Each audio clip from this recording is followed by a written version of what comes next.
Right, hello everyone. All right, I'm just going to share my slides with you all.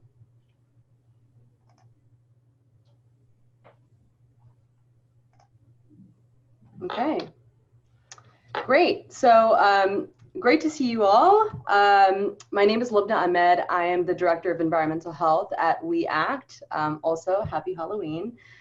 We have a spooky presentation for you.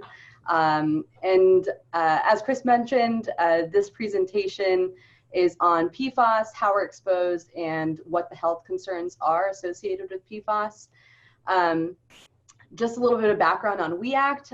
We Act is a community-based organization located, headquartered in Harlem with a small policy office located in Washington, D.C. And we work to build healthy communities by ensuring that low-income communities and communities of color are participating meaningfully in the fair and sound creation of environmental health policies and practices. Today's presentation is really supposed to walk you through some background on PFAS. Later on, we're going to hear from Mark Favors, who will tell a personal story about his experience and his family's experience with PFAS. And then we'll hear from Tasha Stoiber from EWG to kind of get some more ideas on like solutions and how we can avoid exposure to this chemical. This portion of the presentation is really to raise awareness, ensure that we're informed about this topic, and explain what we can do to protect our health, and ultimately to encourage you all to support and take action to get PFAS out of our consumer products and out of many of our natural resources. So let's get started. All right, so PFAS is an abbreviation for the word per and polyfluoral alkyl substances, which is a mouthful, which is why we say PFAS. And PFAS is a group of man-made chemicals that are a public health and an environmental health concern. PFAS is widespread in the making of products that resist grease, oil, water, and heat. And just to provide kind of a bit of a timeline, PFAS was actually discovered in the late 1930s. And then in the 40s, it began manufactured through DuPont. And DuPont started using this in products that contained the compound called Teflon. PFAS then became highly popularized in the 50s and 60s, especially with larger companies like 3M, which introduced PFAS in the form of Scotchgard, which I'm sure many of you are aware of. And then by the 90s, we could really see the health effects of PFAS. For example, there were cows that were literally dropping dead in areas like Pennsylvania, Virginia, Ohio, where companies like DuPont were dumping the PFAS into waterways, or the byproduct of PFAS into waterways. And many women at these DuPont plants who worked at these facilities began giving birth to babies that had physical deformities. And this was kind of when the red flag was raised, and it became a clear issue that PFAS was a health concern. If you all are interested in looking at a really good documentary on this topic, there's an awesome documentary on Netflix called The Devil We Know. Highly recommend it. All right, so characteristics of PFAS. It is not naturally occurring. As I mentioned, it is man-made. And you can see a little chemical symbol, and that is an example of what PFAS at the chemical level looks like. As I mentioned, it repels oil, water, grease, and heat. And it's extremely persistent in the environment, even at high temperatures. So PFAS only breaks down at temperatures higher than 1200 degrees Fahrenheit, which is why it's often used in firefighting foam, which I'll get into a little bit later. It also bioaccumulates in the body, meaning that over time, it collects in your body and can begin to affect your organs. Okay, so where is PFAS found? Everywhere. PFAS can be found in nonstick cookware and coatings. So the reason that something might not stick to a pan, or that your egg just, so perfectly slides off your pan, is because there's a coating on it. And that coating is oil resistant and grease resistant and contains PFAS. It's also in tons of food packaging. So if you'll see a waxy liner on the inside of those hamburger containers, or like a fry box, you'll see that it's waxy, and it's great for consumer satisfaction in that it doesn't get our fingers all greasy. But when warm food or hot food gets in contact with these materials that contain PFAS, it leaches into the food, and then we consume the food, and it gets into our bodies. PFAS is also in water repellent clothing and fabrics. So things that you see that are 100% waterproof likely have PFAS in them. It's also in many stain resistant coatings for fabrics, carpets, and leather. And it's even in personal care products.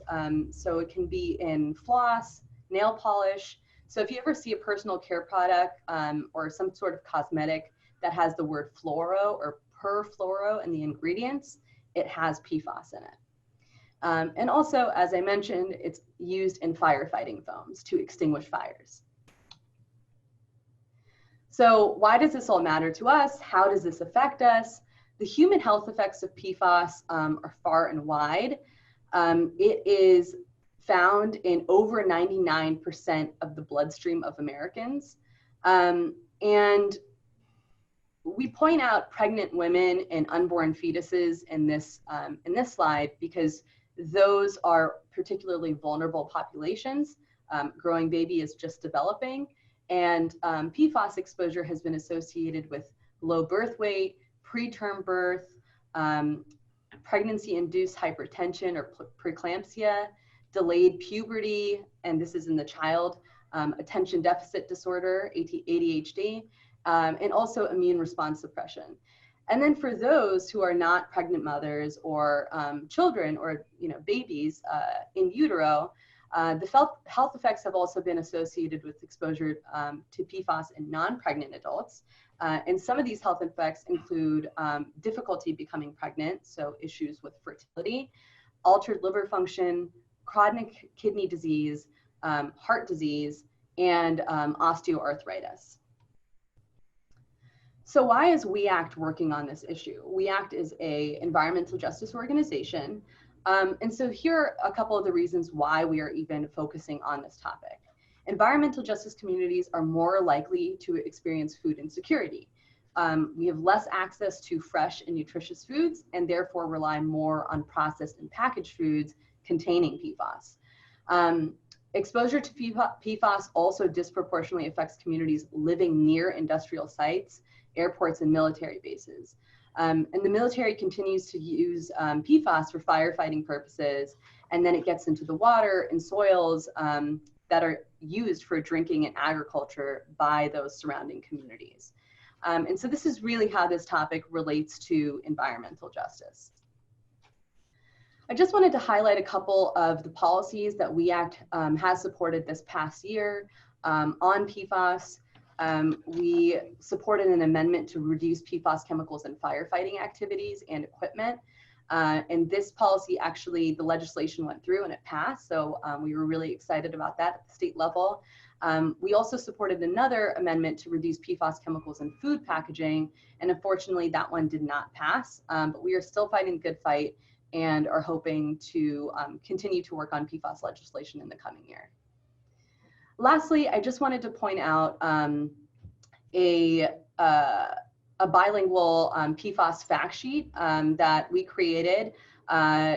It's in English on one side, Spanish on another side, and it really gets down to what PFAS is, how we're exposed, and how we can avoid it.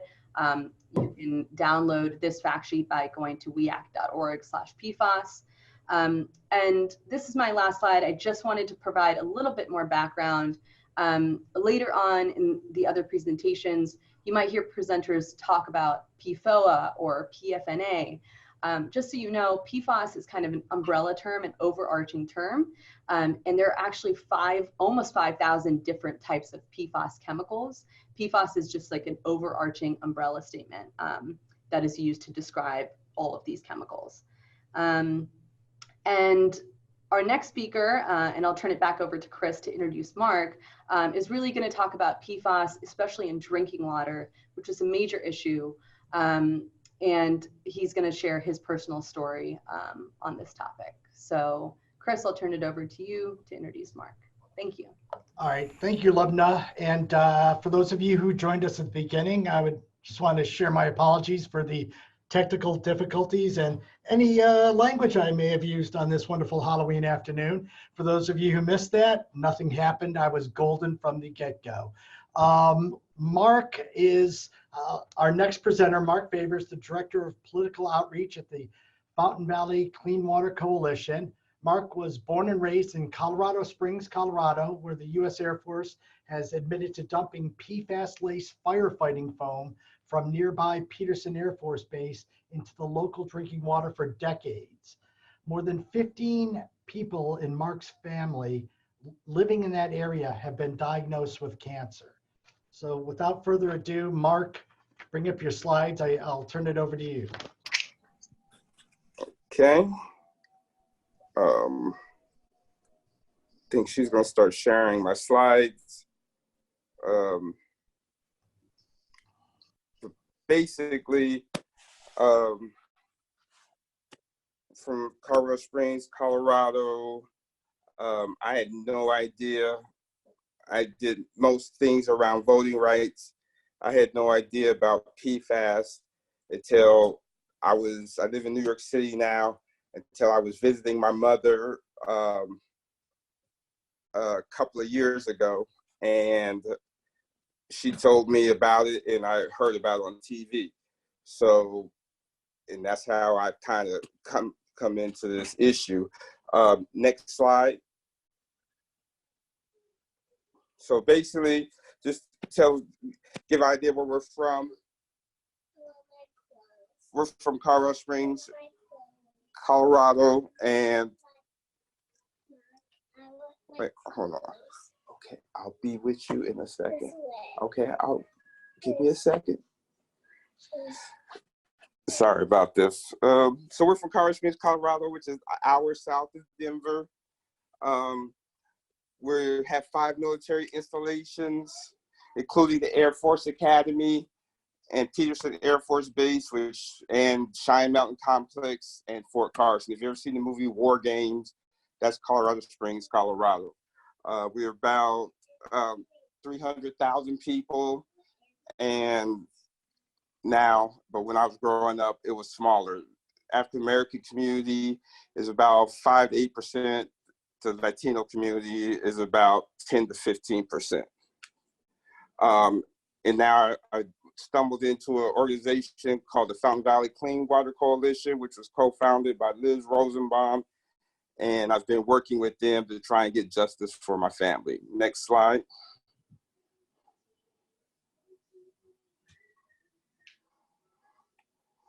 So basically, these are many of my family, all of my family members who have been contaminated by the drinking water, because Peterson Air Force Base, they said they contaminated our drinking water, which came from the Wyfield Aquifer since 1970. They admitted dumping it into the Fountain Creek, which feeds into the Wyfield Aquifer 3 times a year, 30 to 40,000 gallons from 1990 until 2016 when they were caught. I had a big family. One of my grandmother's sisters had 15 kids by herself, so I have a very big family, so that's why we were impacted by this. I had a 14-year-old cousin that had to get a kidney transplant 2 years ago. I've had 5 family members on my mother and father's side who only live in the area who've contracted kidney cancer, and no other family member outside of the contaminated area has had kidney cancer. Matter of fact, I had to bury my Aunt Ivory 2 weeks ago from kidney cancer. She lived in the contaminated area for more than 15 years, and her husband, my Uncle Mitch, he had died probably 15 years ago from cancer. And like I said, we were unaware of this contamination or PFAS till 2016, 17. And both my Aunt Ivory and my Uncle Mitch are buried in Fort Logan. He was a World War II veteran. So a lot of my family members are veterans because we're a military town. And so a lot of us go and join the military and work for the military. Next slide.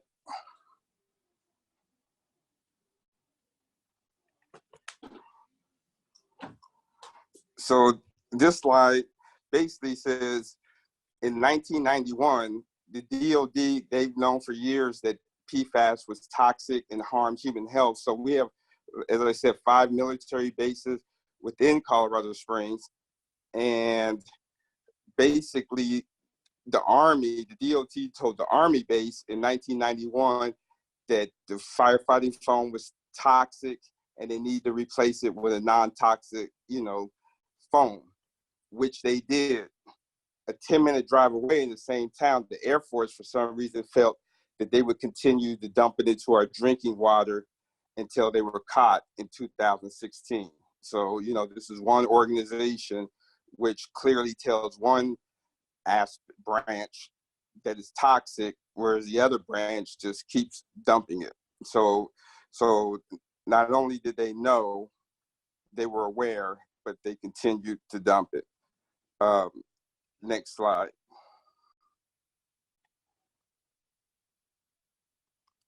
And this next slide just basically says where the Air Force admitted, Colonel Shice admitted that they dumped the PFAS into the drinking water about 3 times a year from 1990 until 2016. They said the city of Colorado Springs gave them the permission, but the city of Colorado Springs denies that.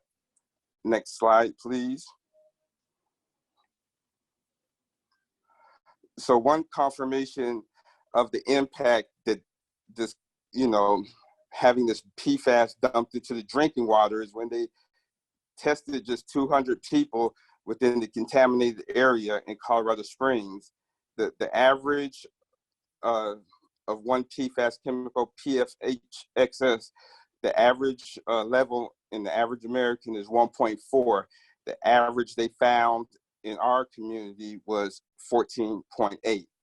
And in some parts of our community, security, they found the average was 20. So you're talking about almost more than 10 times higher. And when you compare us to a lot of the other contaminated communities across the country, we had the highest level when it comes to PFAS, which has a half-life of like 8 years. So in 8 years, half of the substance is still in your body. Next slide. So I'm here to talk about the personal story of my family. So what was my family's response to it? Here you see my cousin, who lived in the contaminated area since she was 10 years old. All of a sudden, they told her they had to put her son on dialysis. He had kidney cancer. They had to replace it. So how did my family respond? Well, 2 of my family members have had to give other family members one of their own kidneys that lived in the contaminated area. And ironically, one of my other cousins, when he gave his kidney after they screened it, after it was transplanted, they said, oh, that kidney is cancerous too. And we were like, we had no idea why, but now we know why, because the water was contaminated. So it didn't do any good for us to give our relatives kidneys because we were still drinking the water that has been linked to kidney cancer. So that was one of the things that our family had to do, was come up with, different kidneys. My one cousin that's 14, his own biological father wouldn't even go to be tested to see he was a match. So, but luckily his stepfather, my cousin's current husband, he was a match and he donated one of his kidneys to a stepson. Me and my cousin Steve, we started working with the Fountain Valley Clean Water Coalition to try and get justice. We started educating each other about, about what the chemical is. I had probably 20 or 30 cousins, family members in Colorado Springs. A lot of them are in the military, so we've been having them go to the VA and try and advocate for themselves and, you know, get help. We've been trying to work with Congress, calling our, you know, local representatives. Some of them have joined the class action lawsuits, and we've just reached out to media and to local elected officials. And some of the elected officials grew up with my family members. So, so we've been trying to, you know, just do whatever we can with our limited resources. Next slide. So what are the challenges? So working with the National PFAS Coalition, which the Fountain Valley Clean Water Coalition is part of a bunch of groups and communities, both military and corporate PFAS contaminated drinking water around the country. We've been trying to work with them, and we've had a lot of different challenges. One of the main challenges is trying to educate people about PFAS and how it's in the water, the air, astroturf, and all these different things, and also educate elected officials, in particular, you know, members of the Congressional Black Caucus, which, you know, we're trying to get the same response that Flint got. So, but it's very hard. And the other number one big challenge for all communities around the country that have been contaminated by the DOD is the DOD is a very powerful organization, the Pentagon. I mean, the EPA's annual budget, I think, is about $1 billion, whereas the Pentagon's annual budget is $756 billion. And they've had legal immunity. So in every state, they say, yeah, you know, we did it, but we have legal immunity. Sorry, good luck. So trying to deal with that issue, the environmental justice issue, you know, a lot of white, you know, PFAS doesn't see race or politics. So a lot of wealthy, even in our town near the Air Force Academy, a lot of wealthy, mostly white conservative areas have been contaminated as well. So it's hard for, you know, poor people of color to try and advocate when you have people who have a lot more money and a lot more resources that are advocating for the same things around the same issues. The other problems is this whole narrative that somehow environmental crime is different. If you look at what's going on in the African-American community now, how they're outraged about how police officers, you know, people that work for the government went into houses and killed 2 people, which of course is horrific and tragic. But in this case, the government entered the homes of my family members and gave them cancer. So, but people just perceive it differently. You know, it's environmental, but to me, it's still murder. It's still a crime. You know, you entered someone's house without them knowingly, and you gave them something that had a very negative impact on their health and their life. Another issue is, you know, lack of medical care, lack of monitoring. My cousin, she had to figure out how to get her son a kidney, insurance and all that. She couldn't, you know, wait because there's no medical monitoring. We had to get it done now because he needed the kidney then. Another issue is inconsistent government responses. Some states have instituted state legal limits of PFAS in the drinking water. Colorado hasn't. Colorado had a $1.1 billion surplus, and they haven't done any medical monitoring, any blood testing. So, which other states like New York, they have done, you know, offered free blood testing to people who have been contaminated. The other issue is the financial costs that come in on the tolls. You know, my cousin having to go up to Denver where they do transplant for children, all that driving, loss of work, and just the same thing around the country. These stories are the same in every community. I'm just representative of one of many thousands of these issues, whether it's Hoosick Falls, Pennsylvania, Westfield, anywhere, you know, all these stories are just the same by people who've been devastated by this drinking water contamination. Another issue with Colorado is they have a very strict 2-year statute of limitations. So if you got contaminated, even though the Air Force admitted they did it knowingly, if it was before 2014, technically there's no legal recourse that you can have. The statute of limitations said you should have sued within 2 years of, the wrongful death, but people didn't know about this till 2016. So that's a barrier. So a lot of my family members, including one who was a decorated Vietnam veteran, his children have no legal recourse when the Air Force had admitted that they contaminated his drinking water for decades. Next slide.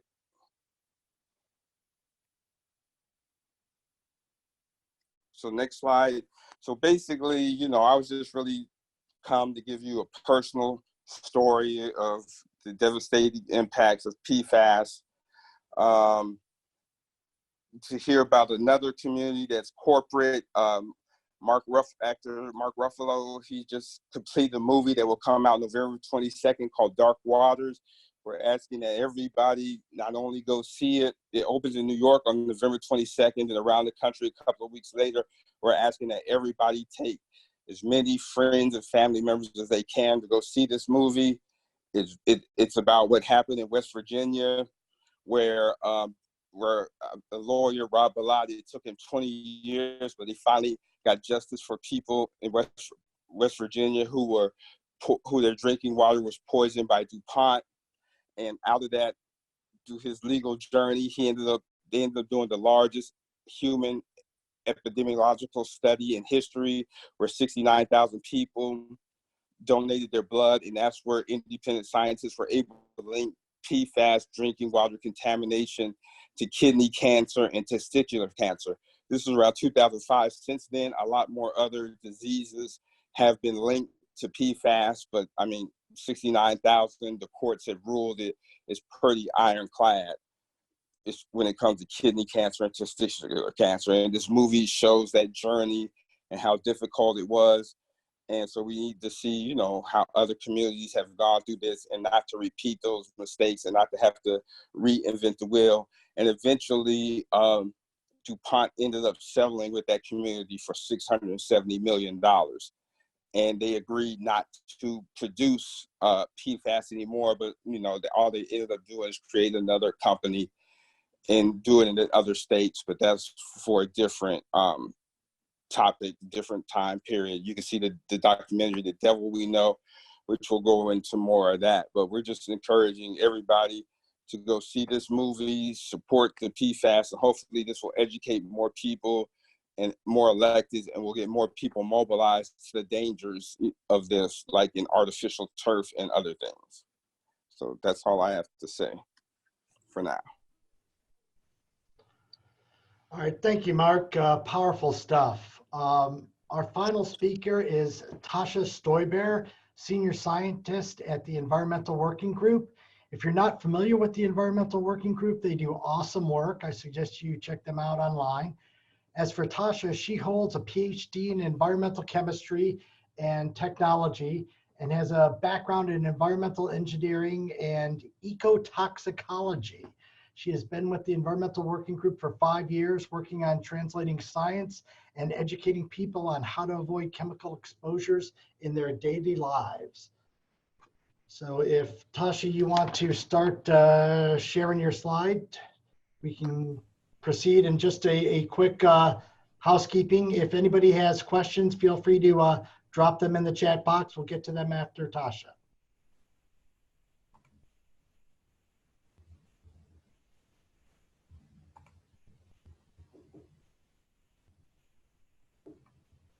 Great, thank you for the introduction. Can you hear me and see my slides okay?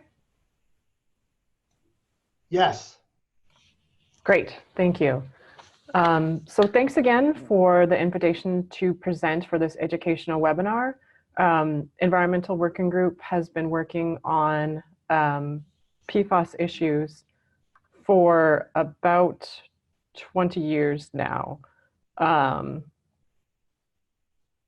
And for this last portion of the webinar, I'll share some of our work on PFAS and our resources that you can use to find out if PFAS affects your community or your home. And while it's impossible to avoid all PFAS exposures, as we've seen how they are just everywhere and in so many different products. I'll share information on some recommendations that may help to reduce those exposures. So food and drinking water are some of the top ways that you can be exposed, and there are other factors that affect how much they can contribute. As you have seen from Mark's story, living near a contaminated site can have a big impact because the drinking water can be affected, and that can be a significant portion of your exposure. Contaminated sites can include military bases where they've used AFFF foam. It can be airports that have used the foam, or oil refineries that have also used it, or industrial production sites.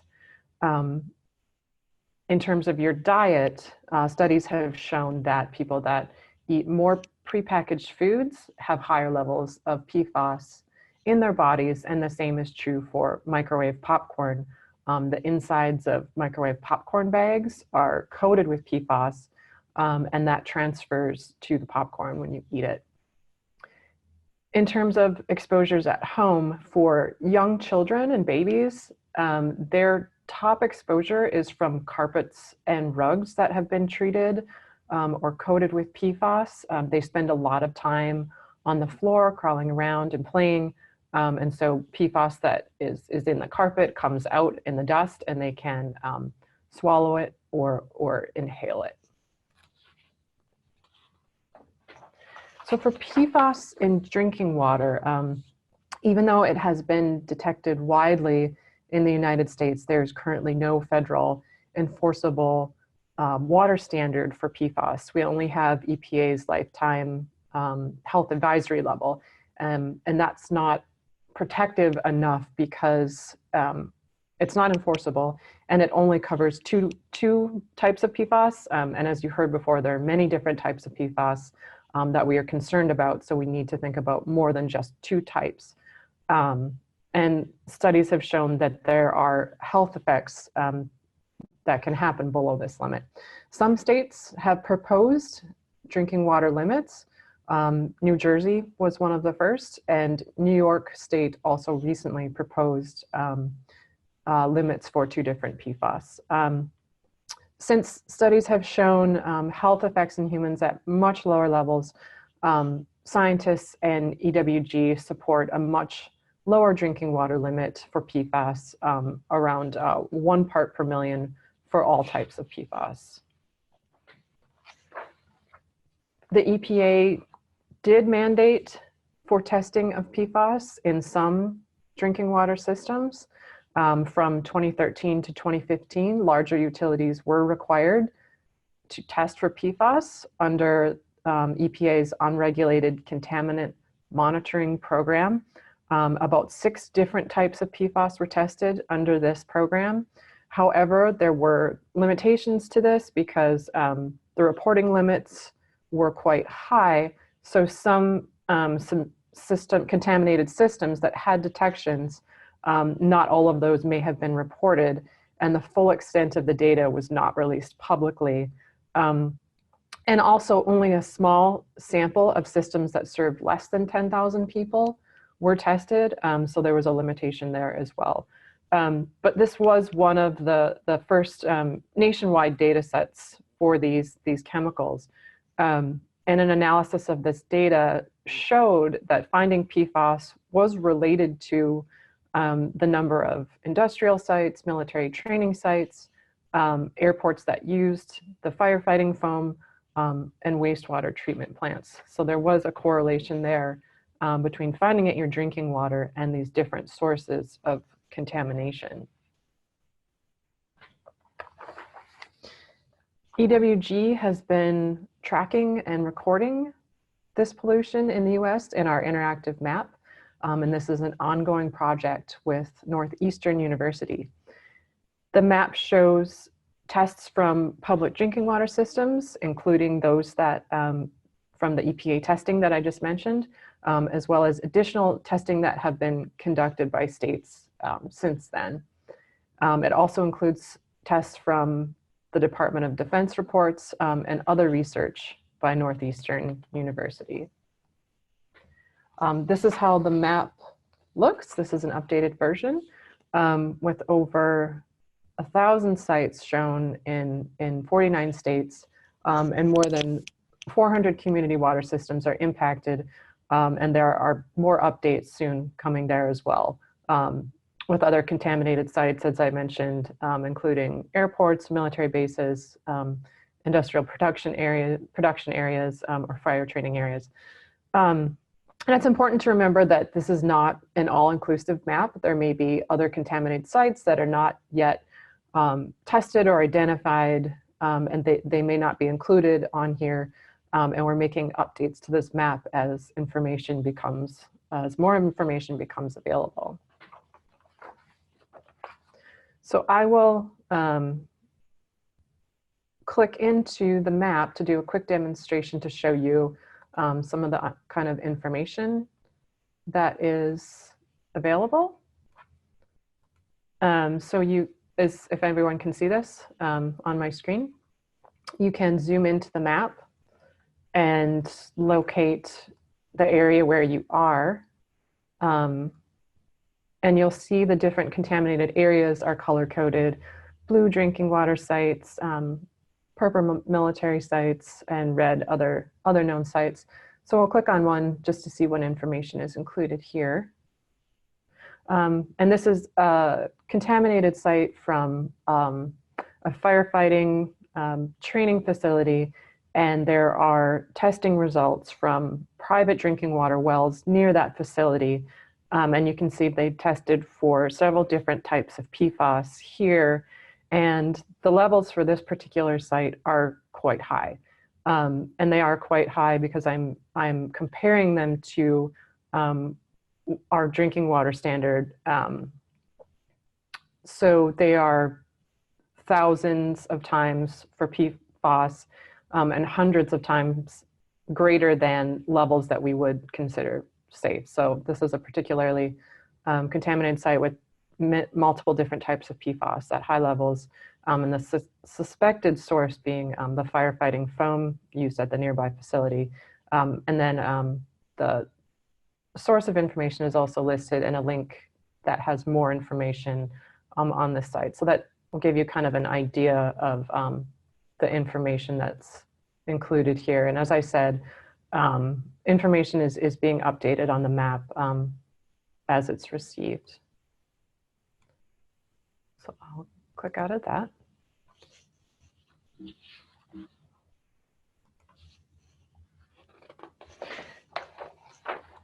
Considering another route of exposure, we have also studied PFAS in food packaging. EWG worked with a group of scientists to test over 300 samples of food wrappers. And sandwich wrappers were tested, French fry bags, pizza boxes, for example. They were collected and tested from 27 different fast food restaurants and chains in 5 different regions of the US. And about 40% of those had tested positive for an indicator of PFAS. Dessert and bread wrappers were some of the most contaminated types of those wrappers.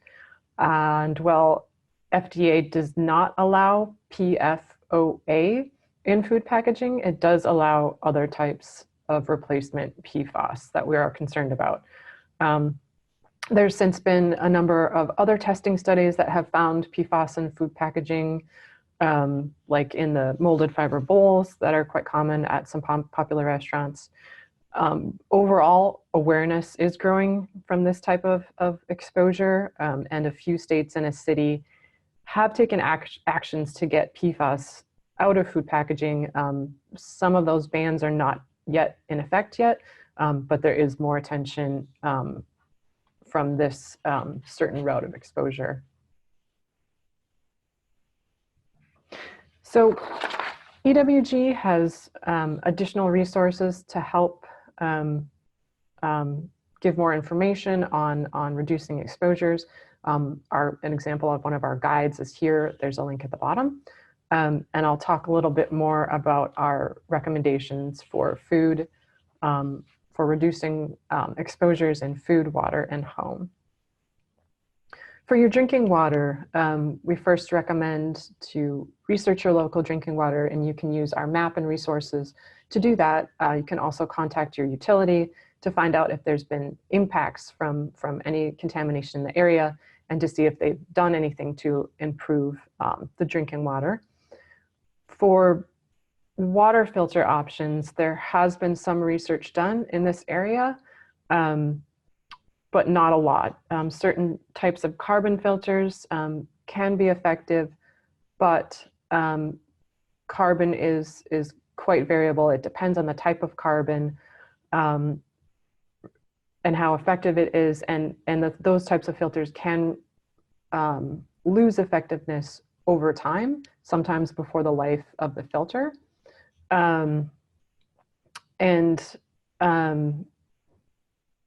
The typical pitcher types that people might be familiar with, these types of carbon filters, they weren't really designed to remove PFAS, so that might not be an option there. Reverse osmosis is more consistently effective for PFAS removal and all different types of PFAS, including the newer types. But the downside there is that these filters are quite a bit more expensive. Bottled water is not the answer here unless you are in a severely impacted area, and there's no other alternative. But PFAS has even been detected in some types of bottled water. So over time, filters will be more cost effective and are a better option. But really in the bigger picture and in the long term, addressing existing contamination is what needs to happen, and this is the responsibility of the polluter and shouldn't fall on communities. And also we need to remove PFAS that has the potential to be a widespread source of contamination. That needs to happen as well so we can protect source waters. For reducing exposures to PFAS in food, we recommend cutting back on takeout food and prepackaged food, as those can be sources of PFAS from the packaging, of course. And we recommend using ingredients and cooking at home as much as possible as you can. It's recognized that access to fresh foods can be an issue, as was mentioned before, and that can be a problem in lower income communities, so that makes this difficult. But if there's a food share option or a farm co-op option or a CSA, that might be something to look into that's more affordable. You can still make popcorn, make it on the stove and just pop it with oil, or you can do your own DIY microwave popcorn and just pop the loose plain kernels in a plain paper bag. That works too. For reducing PFAS exposures at home, ask yourself if you really need things to be stain or water resistant. We recommend skipping stain or waterproofing treatments on any carpets and furniture. You can use furniture covers, just vacuum frequently, and use DIY cleaners instead of any types of chemical treatments. For cookware, stainless steel is a good option, cast iron, and also glass Pyrex type cookware will not have PFAS in it. And if you have a nonstick pan that's in poor condition, you might not want to use it anymore. In terms of outdoor clothes, waterproof clothing and whatnot, more companies are now making PFAS-free lines of outdoor gear. For example, there's PFAS-free coats from Columbia and Marmot, and Keen has some shoes that no longer contain PFAS, and products from Levi's, H&M, Adidas, and Reebok also have no PFAS in them. So the market is changing for some products as we become more aware that this is a problem. And there's also been detections of PFAS in cosmetics as well. EWG's Skin Deep database is a database that you can use to look up personal care products and find out if there's harmful ingredients in them. We looked at this personal care products in the database, and what we found was that over 200 different products contain PFAS ingredients. And these were a range of products, including foundations, face powders, eyeshadows, a number of different products. So you can avoid cosmetics with PFAS ingredients by avoiding things on the label that are PTFE, which is Teflon, or avoiding any ingredients that have the word fluoro in them. There's some examples listed there on the slide. So that's another area to be aware of. And in conclusion, I'll just say again, these chemicals are everywhere and are in so many different products, but you can make changes that can help to reduce your exposures. And certainly knowing more about these chemicals is really the first step. And since there are products that are becoming available that don't have PFAS, the markets are slowly beginning to shift as we're becoming more informed. Just recently, I believe Home Depot and Lowe's announced that they're making PFAS-free carpets and rugs now, and they'll no longer be selling those types of products with PFAS. So things are slowly changing as we become more aware. Awareness is growing on every level, and that will be key for protecting our health and taking action. And this is just a slide of some of the resources that I mentioned, and that's it. I'll stop sharing. All right. Thank you, Tasha. This is Chris Dobbins again. Let me just get up our screen, and I'm going to put this up as we go into questions. First question, everybody's asking, is this being recorded? Yes, it is. Hopefully it is. I will send it out to everybody who RSVP'd. If you did not RSVP, if you're not on our Eventbrite registration, just shoot me an email at chris@weact.org or look for it on our website, weact.org. The first question goes to Mark, I believe. It's from Miriam, who asked if non-military firefighters still use PFAS firefighting foam. Mark, if you're still there, what do you? Yes.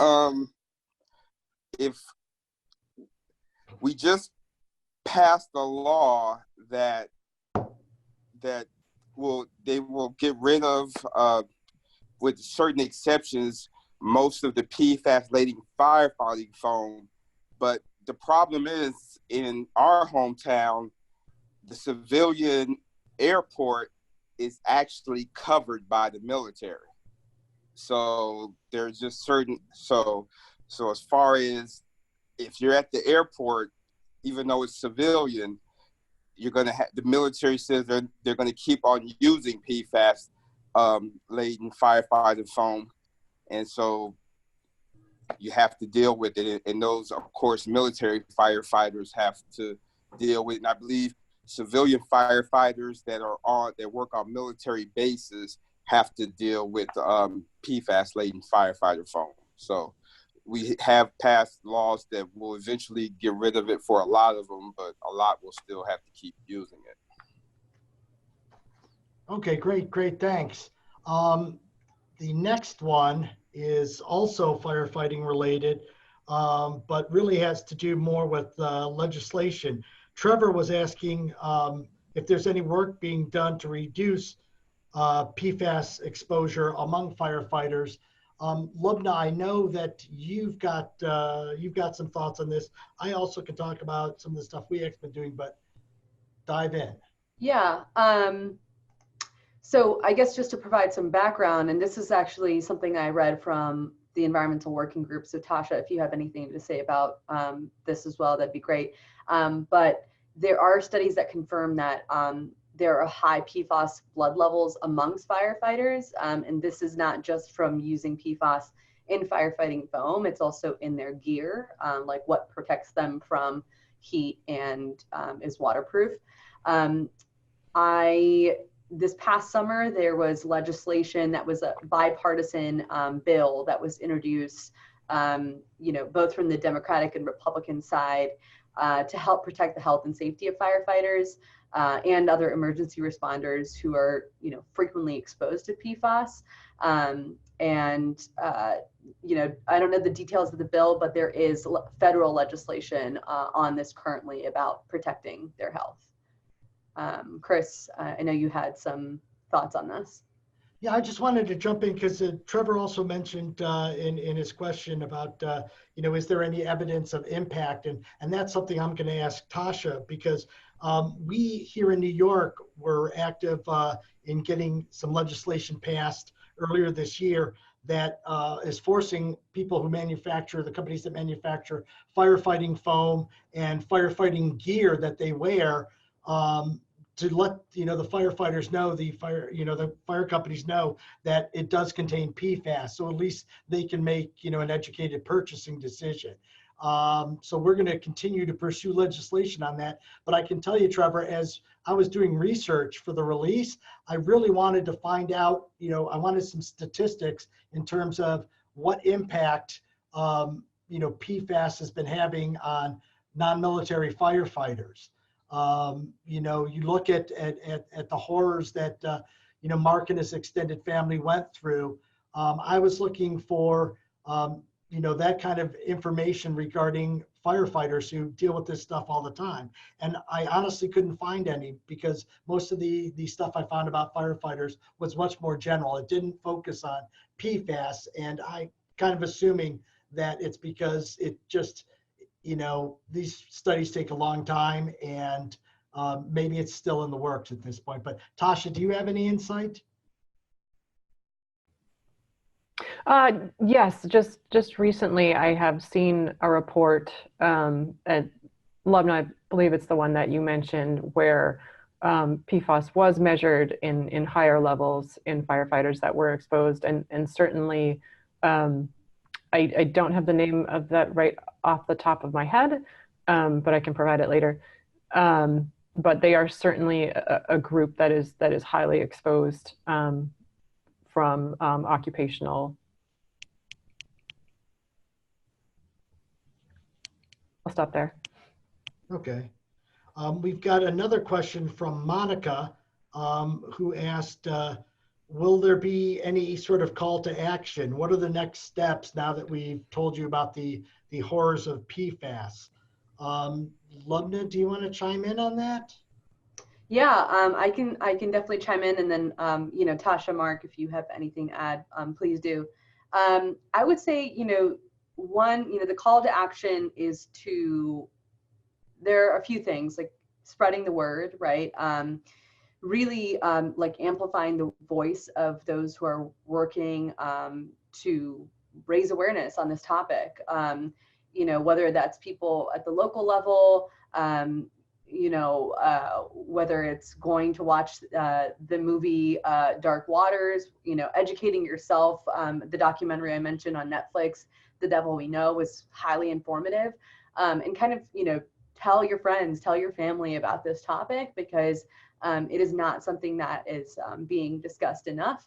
As a side note, another thing worth mentioning is that PFAS is a large class of chemicals. There are almost 5,000 different types of PFAS that exist, and now there's a lot of emerging scientific research on this topic, and it's alarming what the health effects are.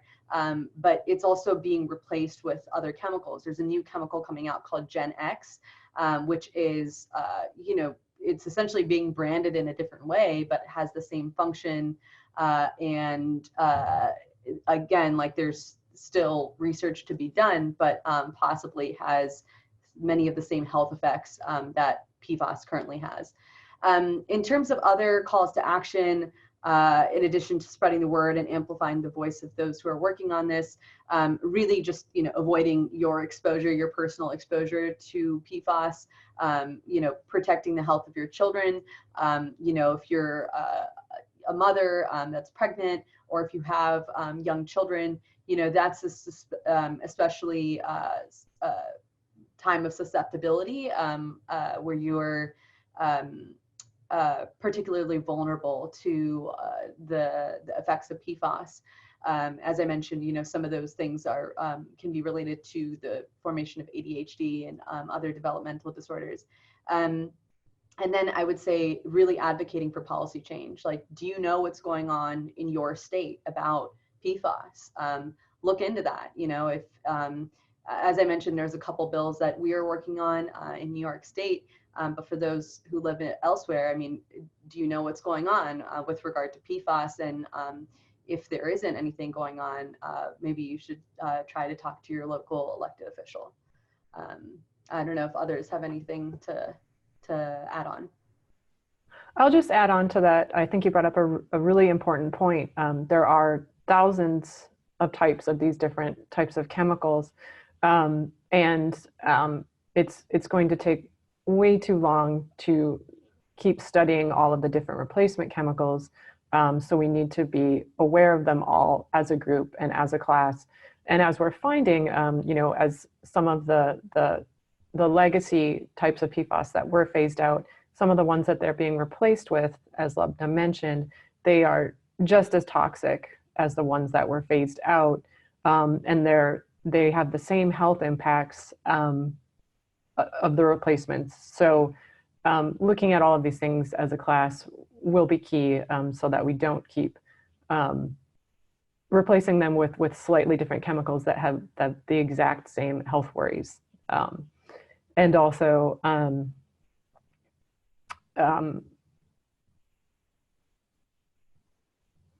I'll stop there.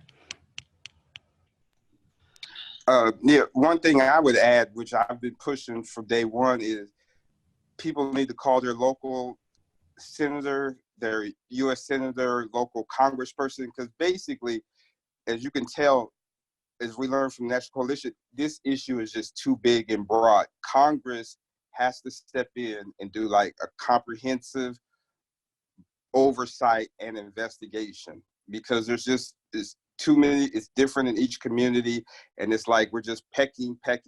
So Congress needs to do, especially if you're New Yorkers and you live in the new chair of the House Oversight Committee, Carolyn Maloney's district, you need to tell her that, you know, that there's other people besides people connected with Trump that need to get issued subpoenas, like with this PFAS contamination. So we need a comprehensive congressional investigation and oversight to get this issue under control and managed. Thank you, Mark. I happen to live in her district, and I am going to give her a call. We've got time for one last question, and it's going to go to Ruthie, because it's an awesome question, especially for those of us here in New York City. And Tasha, I think you're going to like this. The question is, are there any issues with, we've got 3 airports in New York, LaGuardia, JFK, Newark. That map that you had shown us, Tasha, there didn't seem to be any dots, hotspots here in the New York area. Does that mean everything's safe and sound here in New York, all's well? I'd love to pull up the map again, but I don't think we have time. So as I mentioned before, it's not an all-inclusive map of all the potential contamination that might be out there. So there could be other potential contaminated sites that aren't on there that haven't been mapped yet, places that haven't been tested. So just because something isn't found on there, it could still be an area of concern. Yeah, and I imagine if there was like an actual study done of the area around those 3 airports, considering it's such a concentrated area, it would come back with really high PFAS levels, but that's me speculating, but I imagine it would be that way. Mark?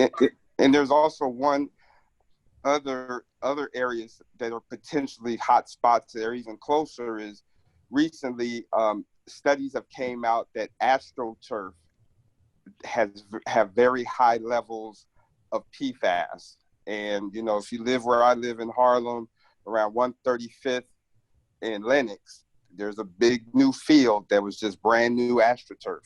And so around the country, they're finding that there are very high levels of PFAS in astroturf. So I think the airports, I mean, that's one issue. I think now we need to start, you know, putting pressure on our local electeds to ensure that this astroturf is not safe, because around the country they tested all different types of astroturf because they found a lot of high school athletes were having high rates of cancer, that they had high levels of PFAS.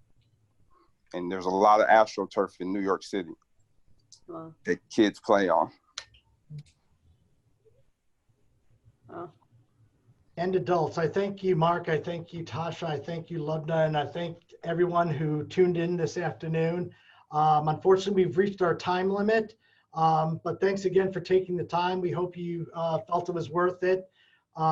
Check back tomorrow. We're going to be posting a copy of this, hopefully electronically, on our YouTube, on our website, weact.org PFAS. I'm also going to email it to everybody who registered, as I promised. And if you have any questions, you know, beyond this that didn't get answered today, again, Chris@weact.org, send me an email and I'll farm it out to the experts.